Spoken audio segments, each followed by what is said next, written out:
কলে মেলা ইস্যু বুঝেছেন। এটা নিয়ে ধরি মিজানুর রহমান আজাহারির তাফসির মাহফিলে গ্যাঞ্জাম নিয়ে কথা বলি। সিলেটে যেভাবে মিজানুর রহমান আজাহারির ওয়াজের শেষে হট্টগোল করে বন্ধ করে দেওয়া হয়েছে তাতে আমি হতবাক এবং ক্ষুব্ধ। শুনেন তার কথা, শুনেন শেষ দিকের কথা। এই জায়গাটাতে এরকম কেন হইলো? শুরুতে তো এটা ছিল না। এখন আইন শৃঙ্খলা বাহিনী তোমাদের সাথে লাঠি চার্জ করবে, ধাক্কাধাক্কি করবে, তোমরা আমার সাথে এটা হবে এরকম? তোমরা তো ব্যথা পাবা তো। বসো না, সবাই বসতে পারলে তোমাদের কি? বসো। এটা আমি এখন পরিকল্পিতও কিছু হতে পারে এই ধারণাও করতে হবে আমাদের। লক্ষ লক্ষ মানুষ বসে আছে, তোমরা একটু শান্ত হবে না? হ্যাঁ, বসো। আর 2 মিনিট একটু কোঅপারেট করো। 2 মিনিট একটু কোঅপারেট করো। জি পুলিশ ভাইরা, হ্যাঁ আস্তে জি বসে যাবে। হ্যাঁ ঠিক আছে, 2 মিনিট। এই বিভাগে আমার আর আসা হবে না, আমি একবারই তো আসলাম।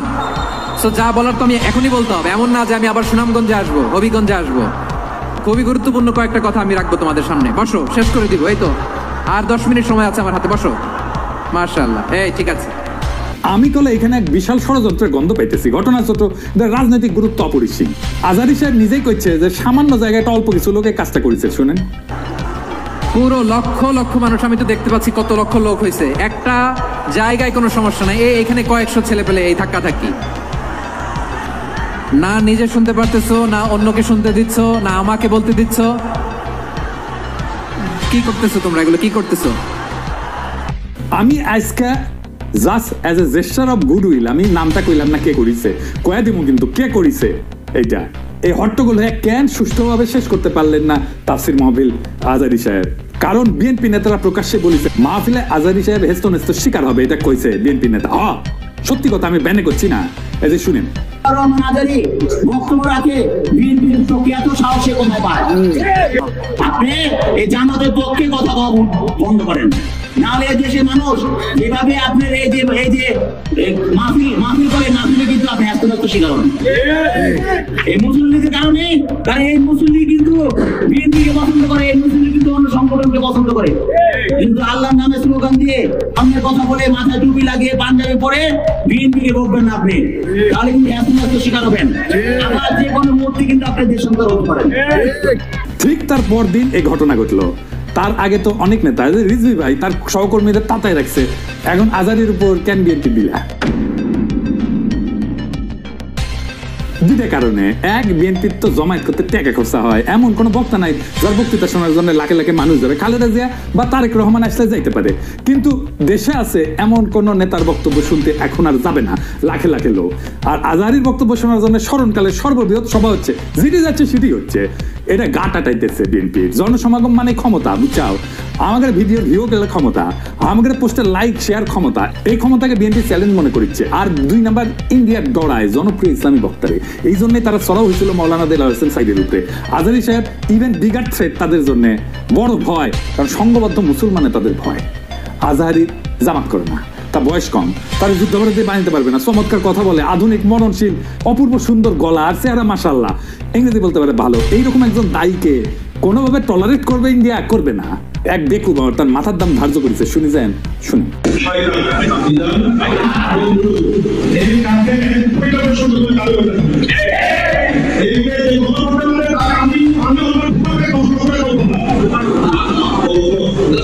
দেখেছেন তার জানের উপরে উঠে গেছে।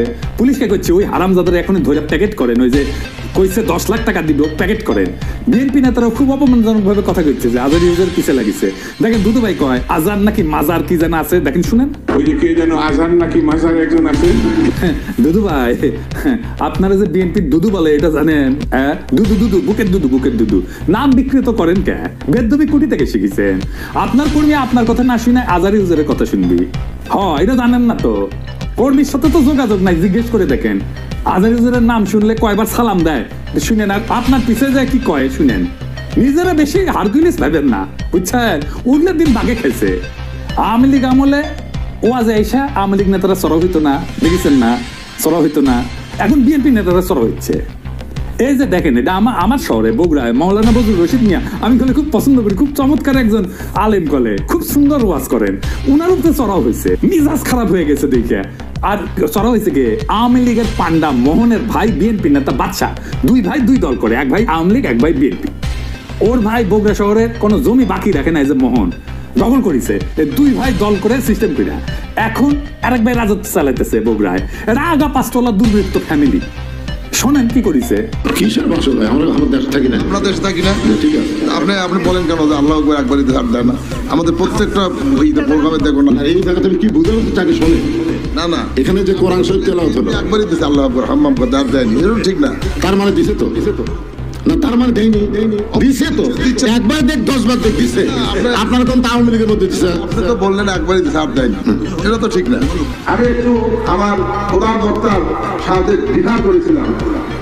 উনি বলতে চেয়েছিলেন যে একবারই হাম্মাম সাহেব বলছেন, তারপর কি বলছেন আমি আসলে এইবারই যখন বলছে একবার বলেছেন, আমি সেটাকে দ্বিধা করেছি। আমরা ইসলাম কারো ব্যক্তিগত সম্পত্তি নয়, ইসলাম সকল মুসলমানের সম্পদ। কেউ যদি মনে করেন এটা আমার ইসলাম আমার একাডি আর ধরো না, এটা তো সঠিক না। যারা ক্ষমতার থাকতে যা করেনি তারা ক্ষমতার যাওয়ার আগেই তার সাথে বেশি করতেছে। জনগণ কথা ঠিক কিনা? রাধাবার সাথে আউট হয়ে গেছে। মাহফিলে যারা যাবেন, কোন রাজনৈতিক নেতা যদি আলেমের সাথে বেদবি করে না, একের পায়দা ফেলাবেন, পারমিশন দিলাম, আমার নামে যেন কেস দেয়, আমি কয়ে দিছি। আর হুজুরেরা আপনাদের বলি বেদবি নিয়েন না। আপনারা কোন আক্কেলে এই সমস্ত রাজনৈতিক দুর্বৃত্তদের ওয়াজের মধ্যে আপনাদের পাশে বসতে দেন? ওদের সেই যোগ্যতা আছে আপনার পাশে বসার? পাবলিকে তো আপনার ওয়াজ শুনতে এসেছেন নাকি? ওই ব্যাংকগুলো ক্ষমা একবার আসছে, তা তো আসে নাই। আমি দুঃখিত, মুখ খারাপ করলাম, হুজুর বিয়াদবি মাফ করে দিয়েন, কিন্তু এই তো মেজাজ খারাপ হয়ে যায়। তো আপনি কেন ওগ্রে পাশে বসান কেন?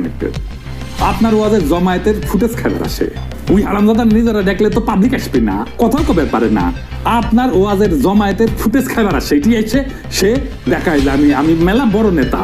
এগুলোর পাত্তা দিবেন না, দাবরানি দিবেন, সাইজ হয়ে যাবে। ওয়াজের দিন তারিখ যেদিন ফাইনাল করবেন ওই সময় কয়ে নেবেন মঞ্চে, যেন কোনো রাজনৈতিক নেতা না উঠে। এই আরামদাদাগুলো সেকুলার সাজে, কয় যে ধর্মকে রাজনৈতিক উদ্দেশ্যে ব্যবহার করা যায়। তুই উঠিস কেন ওয়াজের ইয়েতে? তুই রাজনীতি করিস তো, তুই ধর্মের ব্যবহার করিস কেন? তাইলে তুই উঠিস কেন ওয়াজের স্টেজে, মঞ্চে? কোনো রাজনৈতিক নেতাদের বক্তব্য দিতে দেওয়া যাবে না। ওরা কয় না নির্বাচনে আসেন, রাজনীতিতে আসেন, কয় না।